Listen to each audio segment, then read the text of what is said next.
plano espiritual, eles conversam com o plano material diariamente. Então, às vezes, você traz, por exemplo, a questão de casas mal assombradas. O Espiritismo também diz que também tem. trabalha com essa existem casas mal assombradas? Existem, sim. Você falou até das bonecas, né? Que é a questão de bonecas que podem estar sendo usadas por espíritos. Sim, assim, os objetos são muito usados por eles e tem muita energia. Então, quando a gente vinha, eles perguntaram, Mari, se te perguntar se tem algum objeto que você não... Eu falei, com certeza, boneca grande. Aí eu entro na sua sala, tem uma bonecona.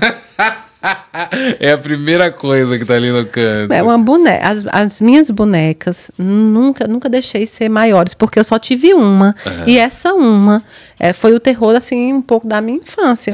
Mas elas eram aquelas bonecas. Já viu aquelas bonecas que prega o olho e ela fica assim? Sim, eu tenho algumas aqui. Tem uma Xuxa ali, ó. Lembra da boneca da Xuxa? Ela prega o olho, sim. aquilo ali.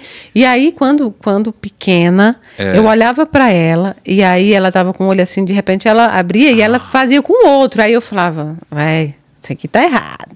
Isso aqui não tá certo. Aí eu ia dizer pra minha mãe, aí a minha mãe falava, que isso, menina? Eu falei, tô te falando, a boneca piscou os 2 olhos pra mim. E aí, bom, eu fui uma criança sem boneca. Mas peraí, você tinha essa boneca, alguém te deu essa boneca e você via ela mexer o olho pra você. Ela mexia a mãozinha, mas claro que hoje eu entendo que não é a boneca em si, são os espíritos. Que mexiam a boneca. Sim, que mexiam a boneca, que eles conseguem mexer objetos. Eles conseguem. Principalmente espíritos que estão em sofrimento, que a gente confunde como se eles quisessem assustar e muitas vezes não é. Eles estão em sofrimento. Estão pedindo ajuda? Às vezes você está, por exemplo, vou te explicar, você está num restaurante e aí, de repente, o refrigerante ou o canudo que começa a rodar, ou o copo começa, né, sem ter nada ali, claro, de água, coisa que deslize, ele tentando beber. Muitas vezes tem espíritos que estão em alto grau de sofrimento, que estão sofredores. Às vezes estão com a sensação da fome, a sensação da sede. Não estão querendo assustar ninguém. Entendi. Na sua casa também. E existem também aqueles que conseguem a movimentação de objetos e até de coisas sensoriais com você, porque todos nós temos uma mediunidade, alguns ostensivos ou não, para consolo. Vários desses meninos que eu escrevo as cartas, eles falam, olha, Mayra, hoje eu consegui tocar no cabelo da minha mãe. E aí, de repente, a mãe chega e fala, Mayra, eu senti ele tocar no meu cabelo. Tem uma mãe que ele consegue intuir ela, às vezes ela está tomando banho, e ela consegue escutar ele direitinho, assim, na mente. E ela liga para mim e fala, Mayra, ou então eu ligo para ela e falo, quando eu vou falar, ela falou, você não acredita, eu ouvi isso. O filho. O filho falar, mãe, faz tal coisa. Movimentar o copo. Tem várias famílias que fiquei até emocionada com essa história. Como é que foi essa história? Você ouve espíritos falando que ele consegue tocar no cabelo da mãe? Sim. E eu já estive com alguns que a gente... Não isso é até difícil dizer, porque aí vem crítica, mas vejam, não, pode falar. Eu já tive alguns... Que ninguém te critica, não. Eu já tive alguns que a gente também treinou um pouco para isso, sabe? A questão do consolo, lá em casa mesmo, os que mais iam. E aí eu me lembro que eu tinha treinado o Ed, eu faço muito com caneta... Porque os mais... é um espírito. É um espírito. Os que mais têm facilidade são espíritos que estão mais presos à matéria. Isso é verdade. Então, por isso que nos filmes de terror, claro que não acontece muito daquela forma, tá? Lá é aumentado, né? Lá é bem aumentado. Mas você vê que cadeira voa, não sei o quê. Sim. E são sempre espíritos que estão, né, em sofrimento, ruins. Lá não, os espíritos mais evoluídos, eles não têm mais a necessidade material, eles não estão presos à matéria. Porém, Deus faz com que eles também tenham a oportunidade de consolar sem precisar do médium. Entendi. Entende? Porque todo mundo tem mediunidade. Então, o ectoplasma, a substância que é oferecida, pode estar em qualquer lugar, está em qualquer lugar. Uhum. E aí o Ed tinha muito essa vontade. E eu fiquei muito tempo com ele na questão da caneta. Movimentos pequenos, até que um dia ele conseguiu. E aí, uma semana depois, o pai dele me manda, Mayra, olha isso. E aí, as xícaras, no porte assim de segurar as xícaras tremendo, e aí o pai dele, aí parava, e o pai dele falava assim no vídeo, filho, se for você, mexe. Aí ele mexia de novo. Então, assim, claro que não vai acontecer sempre, claro que não é uma coisa, mas é um presente que a espiritualidade de Deus dá para que essas famílias também não fiquem só dependendo de um médium, de uma outra pessoa. Elas possam sentir a presença deles ali. É incrível isso. E você meio que treinou ele? Assim, a gente começa o treinamento, como eu digo para eles, falando, olha, isso aqui não é para outro uso, a não ser para isso. E quando autorizado, e quando autorizado, nós vamos fazer isso com amor. São momentos, Daniel, algumas famílias muitas vezes pensam em suicídio. E tem vezes, imagino, famílias que perderam, com certeza. E tem vezes, Daniel, que você não adianta você explicar doutrina, religião, Bíblia. Não adianta. A família está cheia da dor, ela precisa ter uma coisa ali que oriente ela. E às vezes só eles podem fazer. Então eu já tive um menino também que conseguiu passar a mão nos cabelos da mãe. Essa me pega muito, até me arrepio. Porque ela chegou tão assim... Ela chegou tão entusiasmada, falando na Casa da Caridade, preciso falar. Eu senti, era o meu filho, pegou no meu cabelo. E aquilo ali muda a visão que você tem sobre morte, muda a visão que você tem, resgata as famílias. Não é o médium que resgata a família nenhuma, nós não somos nada. Médium está abaixo do nada, aí vem o médium. É verdade, abaixo do nada. Não somos nós. A espiritualidade, então...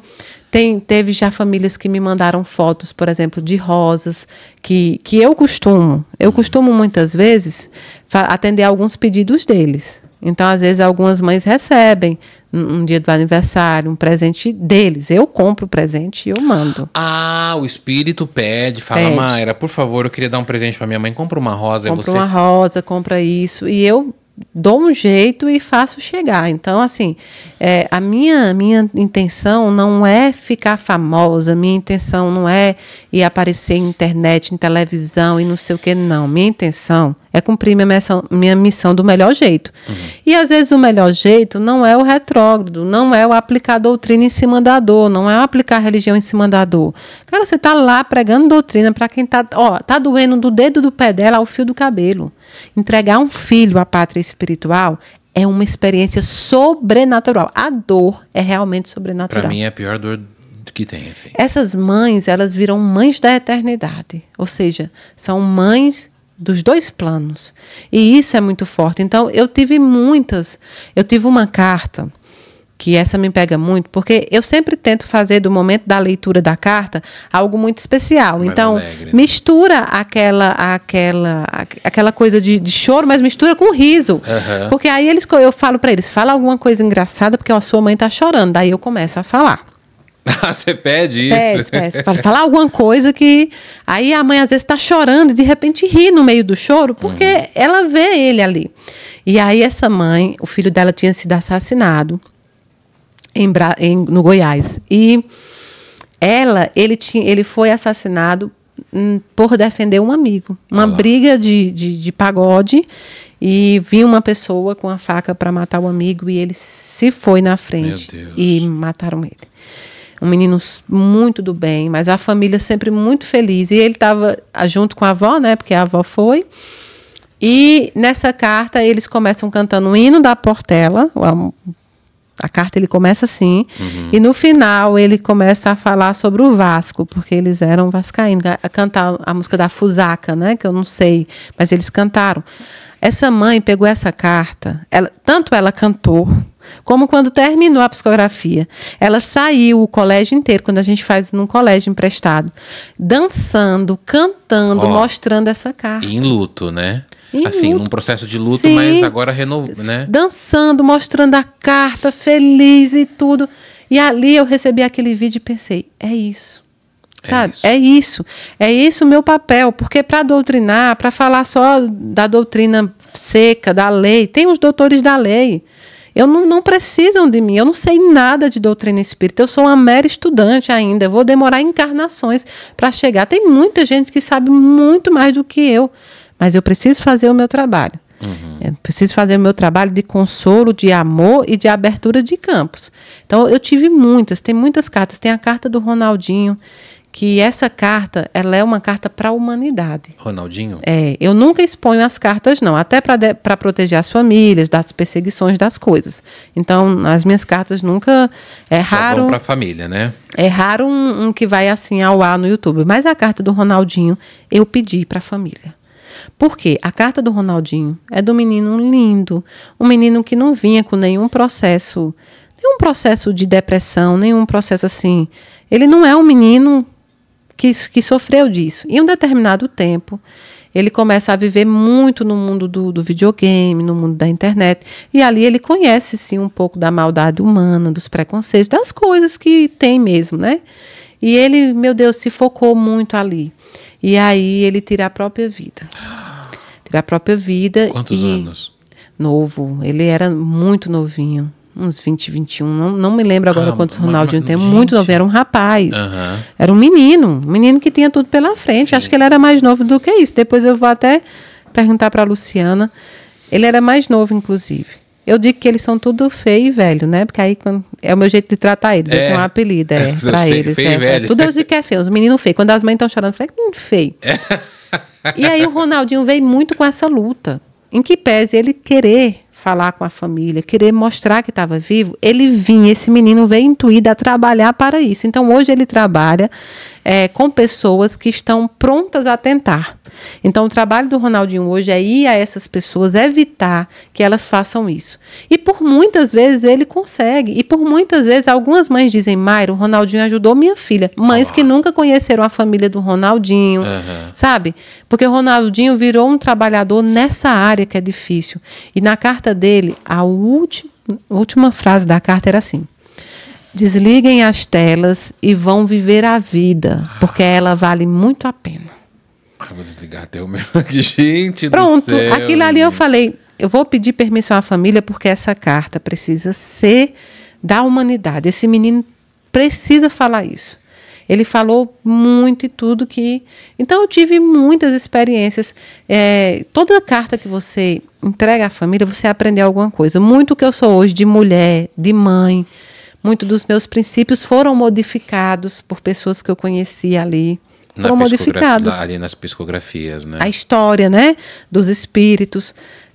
Mudaram minha visão de muita coisa. Às vezes você tem uma visão equivocada de uma coisa e, de repente, aquilo ali abre o seu horizonte. Eu tive meninas como a Tonton, guerreira, brigando pela vida e passando por um câncer, e ela tinha medo das furadas, porque doía. Como era o nome? É Tonton? Tonton, é Antonella. E aí ela vem depois falar assim, mãe, aqui eu não tenho mais medo de nada, de nenhuma agulhada, eu não sofri, Tonton vem trazendo uma história forte para várias crianças também que estão passando por aquilo ali, e as mães passando juntas. Tonton era uma menina que teve câncer.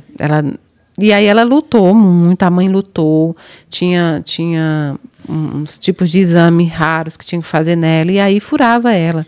E a mãe sofria muito. Tipo as químias, muito. E ela tinha muito medo também e doía. Mas no final ela se mostrou uma guerreira, assim, sabe? Eles deixarem de demonstrar sofrimento para que as pessoas ali não sofram mais. Entendi. Então eu tive, assim, histórias que eu vou levar para a minha vida mesmo, assim, que eu levo para a minha vida. E nenhum desses espíritos, eu digo assim, eu entreguei a carta e saio, não, eles continuam comigo, eles participam das coisas comigo. Muitas vezes, quando eu vou fazer determinada palestra, eu peço a alguém, por exemplo, se eu vou falar sobre o suicídio, eu peço a alguém que tem uma experiência, eles vão. Eu peço a alguém se eu vou falar de bebida alcoólica, se eu vou falar de qualquer coisa do tipo. E já tive cartas tem cartas assim, recados que são de amor. Eu tive um recado, que esse também não esqueço. Não esqueço, e eu sempre peço muita desculpa a ela, porque eu tive que dar o recado ao vivo. E eu senti, né, que aquilo ia expor ela, mas era a oportunidade. Ela não se importou, claro, e tudo. Ele queria expor ela? Não, ele queria salvar ela de algo que ela estava para cometer. Ela vinha tomando remédios com uísque, com tudo, e pensando até em tirar a própria vida. E aí ele vem com um recado muito lindo, basicamente dizendo que eles viveram um grande amor, porque viveram mesmo, e vão sempre viver, né? e falando para ela que ela não fizesse isso. E ela estava sentada assim na fileira, eu não falei o nome dela, mas depois ela veio em mim e falou, realmente eu estava fazendo isso, sabe? E as pessoas abandonaram ela, tentando se matar e misturando muitas coisas, misturando muitos remédios com bebida. E ele estava muito preocupado com ela, assim, um daqueles amores que muita gente não vai ter a sorte de ter, que tem amor. Que você... Tem gente que vive um amor que não vai ter mais a sorte de ter. Ai, nem me fale. Tô à procura de um boy assim. Também tá encalhado. Tô encalhado, filha. Gente, sabia que vai ter o dia do 40, amor? Vai ter o dia do amor? Na Casa da Caridade. Pois sabia que tem um chocolate abençoado. Muita gente desencalhou. Ah, chocolate do Daniel. Como é o nome? Como é que é? É o dia do amor, que é no dia dos namorados eu faço a live. Dia 12 de junho agora. Sim. Eu estou lá com os namorados também, mas também com os encalhadozinhos que tem lá no meu circuito. E as pessoas pegam o chocolate e muita gente desencalhou. Nós tivemos um milagre de São Judas Tadeu. Uma amiga nossa, a Adriana, já com 52 anos, a Adriana encontra o príncipe da vida dela e casa, depois do chocolate do Daniel. Então é um chocolate. É vendido ou é dado? É dado. É dado. Vocês dão um pedacinho de chocolate? Não, é um chocolate todo. É um chocolate grande? É um chocolate todo. Porque, deixa eu te contar essa história, né? Senão gente, depois vão pensar besteira. Amor, eu quero. Não, vão pensar besteira. Como é que nasceu essa história? Eu ia fazer uma live no dia dos namorados. E as pessoas dizem, mas existe esse negócio de objeto abençoado? Gente, se eu tô aqui com essa água aqui, o que é a fluidificação? É quando eu pego a água e eu boto para ela todas as energias boas e positivas, né? E eu peço à espiritualidade que traga todas as boas energias. E aí depois eu bebo essa água. Portanto, aquela água ali tem minhas energias. Aí no dia dos namorados, eu fui brincar com o Daniel e falei, eu acho que a gente tinha que dar alguma coisa para os namorados.